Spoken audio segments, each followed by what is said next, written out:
Hello, my dear friends and students. My name is Mohammad Talha, and today I am here to explain the decomposition reaction from first chapter of science from class 10th. This is part 3 of chapter 1 chemical reactions and equations. तो फिर देर किस बात की, आइए chapter को आगे समझना शुरू करते हैं। जैसा कि हमने लास्ट वीडियो में भी समझा था कि डिकम्पोजिशन रिएक्शन क्या होता है। जब एक कंपाउंड स्प्लिट हो जाता है दो या दो से ज़्यादा सब्सटेंस में, हीटिंग की वजह से, करंट की वजह से या सनलाइट की वजह से, तो उसको डिकम्पोजिशन रिएक्शन कहा जाता है। यहाँ पर हमारा ए जो है वो एक कंपाउंड है। वो कंपाउंड हीट की वजह से या इलेक्ट्रिसिटी की वजह से या सनलाइट की वजह से दो प्रोडक्ट्स में स्प्लिट हो गया है। ऐसे रिएक्शन को डिकम्पोजिशन रिएक्शन कहा जाता है। डिकम्पोजिशन तीन टाइप के होते हैं: थर्मल डिकम्पोजिशन, इलेक्ट्रोलिटिक डिकम्पोजिशन और photolysis decomposition. Thermal decomposition heat की वजह से होता है, इलेक्ट्रोलिटिक डिकम्पोजिशन इलेक्ट्रिसिटी की वजह से होता है और फोटोलिसिस डिकम्पोजिशन सनलाइट की वजह से होता है। आइए थर्मल डिकम्पोजिशन के बारे में जानते हैं। When decomposition reaction is carried out by heating, heating की वजह से डिकम्पोजिशन होने को थर्मल डिकम्पोजिशन कहा जाता है। आइए इसको एग्जाम्पल 1 से और अच्छी तरह समझते हैं। यहाँ पर एक लड़की है और ये लड़की एक टेस्ट ट्यूब के अंदर फेरस सल्फेट को बर्नर के ऊपर हीट कर रही है और इस टेस्ट ट्यूब के अंदर फेरस सल्फेट है। फेरस सल्फेट को जब इस लड़की ने हीट करा तो वो हीट होने की वजह से फेरस सल्फेट फेरिक ऑक्साइड में चेंज हो गया और दो गैसेस का एवोल्यूशन भी हुआ। यहाँ से देखिए ये स्मोक जो बाहर निकल रहा है, यहाँ से ये गैसेस बाहर निकल रही हैं और इन गैसेस से बचने के लिए इस लड़की ने अपने हाथ से अपनी नाक को कवर कर रखा है। तो हमने देखा कि फेरस सल्फेट जो कि ग्रीन कलर का है, जब उसको हीट करा जाएगा तो वो फेरिक ऑक्साइड में चेंज हो जाएगा और फेरिक ऑक्साइड का कलर है रेडिश ब्राउन। और यहाँ से जो दो गैसेस निकली हैं, सल्फर डाइऑक्साइड और सल्फर ट्राइऑक्साइड, इन दो गैसेस का एवोल्यूशन हुआ है और ये जो दो गैसेस हैं, ये गैसेस बहुत डेंजरस होती हैं, हार्मफुल होती हैं ह्यूमंस के लिए। इसलिए इस लड़की ने अपने हाथ से अपनी नाक को कवर कर रखा है ताकि ये इसकी बॉडी के अंदर ना चली जाएं। अगर ये गैसेस किसी बॉडी के अंदर चली जाती हैं तो उनको ये हार्म भी कर सकती हैं, नुकसान भी पहुंचा सकती हैं। हमने इस एग्जाम्पल में फेरस सल्फेट का कलर भी देखा, कलर है ग्रीन कलर। स्टूडेंट्स, आपको यहाँ पर कलर भी ध्यान रखने की ज़रूरत है, कलर को आपको नोट करके रखना है। फेरस सल्फेट का क्या कलर है? Green colour. और रिएक्शन होने के बाद फेरिक ऑक्साइड का जो कलर है वो है रेडिश ब्राउन। और जो गैसेस इवॉल्व हुई हैं उनको हम डायरेक्टली या इनडायरेक्टली भी स्मेल नहीं कर सकते क्योंकि ये हार्मफुल गैसेस हैं। थर्मल डिकम्पोजिशन के दो एग्जाम्पल्स और पढ़ लेते हैं। जब कैल्शियम कार्बोनेट, जिसका नाम है लाइमस्टोन, कैल्शियम कार्बोनेट को हीट करा गया तो वो कैल्शियम ऑक्साइड में चेंज हो गया और कार्बन डाइऑक्साइड गैस भी उसके अंदर से निकली। कैल्शियम ऑक्साइड, यहाँ पर जो कैल्शियम ऑक्साइड बना है उसको क्विक लाइम भी कहते हैं।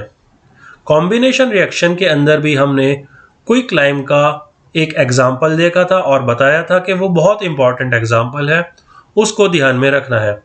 यहाँ पर भी क्विक लाइम आ रही है एग्जाम्पल 2 के अंदर।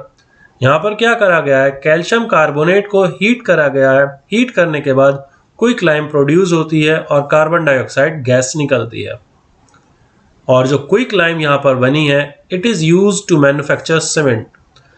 कैल्शियम ऑक्साइड या फिर क्विक लाइम, इनसे सीमेंट बनाया जाता है। एग्जाम्पल 3 देख लेते हैं एक बार। लीड नाइट्रेट को जब हीट करा गया तो लीड ऑक्साइड बनी, नाइट्रोजन डाइऑक्साइड बनी और ऑक्सीजन गैस बनी। ये जो लीड नाइट्रेट है, इसका कलर ध्यान रखना है। लीड नाइट्रेट का कलर है वाइट कलर और हीट करने के बाद इसका कलर चेंज हो जाता है, लीड ऑक्साइड का कलर हो जाता है ब्राउन। नाइट्रोजन गैस निकलती है और ऑक्सीजन निकलती है। यहाँ पर जो कलर मेंशन हुए हैं इसको हमें ध्यान में रखने की ज़रूरत है। कई बार एग्जाम्स में ये क्वेश्चन पूछा जाता है कि हीट होने से पहले लीड नाइट्रेट का क्या कलर था और हीट होने के बाद लीड ऑक्साइड का क्या कलर है। और अब हम डिकम्पोजिशन रिएक्शन का सेकेंड रिएक्शन पढ़ते हैं, electrolytic decomposition. When decomposition reaction is carried out by passing electricity। अब डिकम्पोजिशन किसकी वजह से हो रहा है? इलेक्ट्रिसिटी पास करने की वजह से हो रहा है। अगर रिएक्शन डिकम्पोजिशन रिएक्शन इलेक्ट्रिसिटी की वजह से होता है तो उसको इलेक्ट्रोलिटिक डिकम्पोजिशन कहा जाता है। आइए अब इस रिएक्शन को एक एग्जाम्पल के थ्रू समझते हैं। एक प्लास्टिक मग लिया गया है, प्लास्टिक मग के अंदर वाटर लिया गया है और इस वाटर के अंदर से इलेक्ट्रिसिटी को पास कराया गया है। और इलेक्ट्रिसिटी कैसे पास कराई गई है? इस मग के अंदर दो टेस्ट ट्यूब लगाई गई हैं। उस टेस्ट ट्यूब को हमने एक टेस्ट ट्यूब को एनोड बनाया गया है, एक टेस्ट ट्यूब को कैथोड। एनोड जो होता है वो पॉजिटिव टर्मिनल होता है और कैथोड जो होता है वो नेगेटिव टर्मिनल होता है। तो यहाँ से एक बैटरी को ज्वाइन करा गया और इस बैटरी के थ्रू इस मग के अंदर इलेक्ट्रिक करंट को पास कराया गया। और वाटर जो है इलेक्ट्रिक करंट पास होने की वजह से दो एलिमेंट्स में स्प्लिट हो गया है, हाइड्रोजन और ऑक्सीजन। जो टेस्ट ट्यूब एनोड बनाई गई थी हमने देखा एनोड पे ऑक्सीजन जमा होती है और जिस टेस्ट ट्यूब में कैथोड बनाया गया था उस कैथोड में हाइड्रोजन गैस जमा होती है।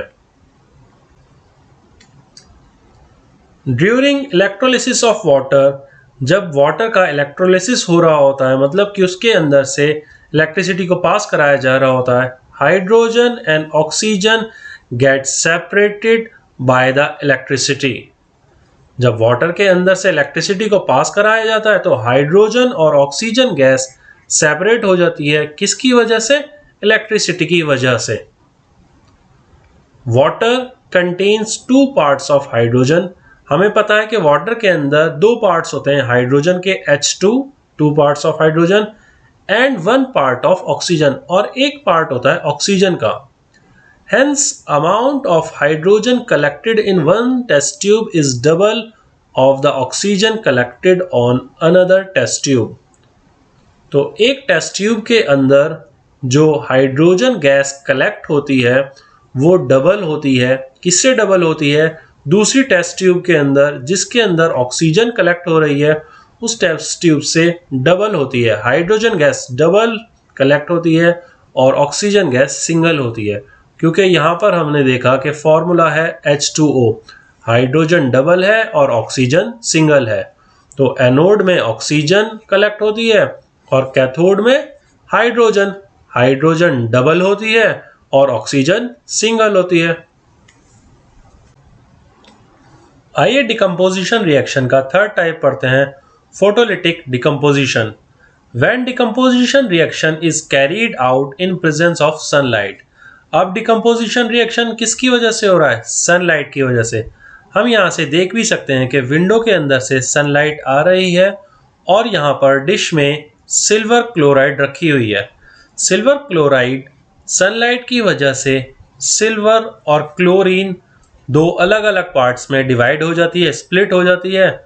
और हमें पता है कि अगर कोई भी कंपाउंड किसी वजह से, चाहे वो इलेक्ट्रिसिटी हो, चाहे वो सनलाइट हो, चाहे वो हीट हो, किसी भी वजह से स्प्लिट हो जाता है तो उसे डिकम्पोजिशन रिएक्शन कहा जाता है।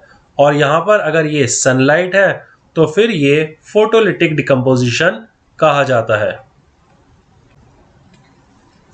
और हमने यहाँ पर देखा जो ये हमारे पास सिल्वर क्लोराइड है वो सनलाइट की वजह से दो पार्ट्स में स्प्लिट हो गई है।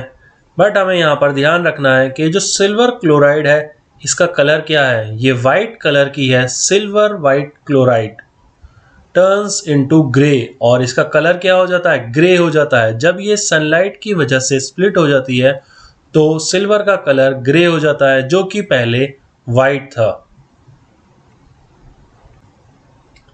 फोटोलिटिक डिकम्पोजिशन का सेकेंड एग्जाम्पल देखते हैं। अब यहाँ पर सिल्वर ब्रोमाइड जो है वो भी सनलाइट की वजह से स्प्लिट हो रही है, उसका सिल्वर और ब्रोमीन अलग अलग हो रहा है। Silver bromide also behaves in the same way.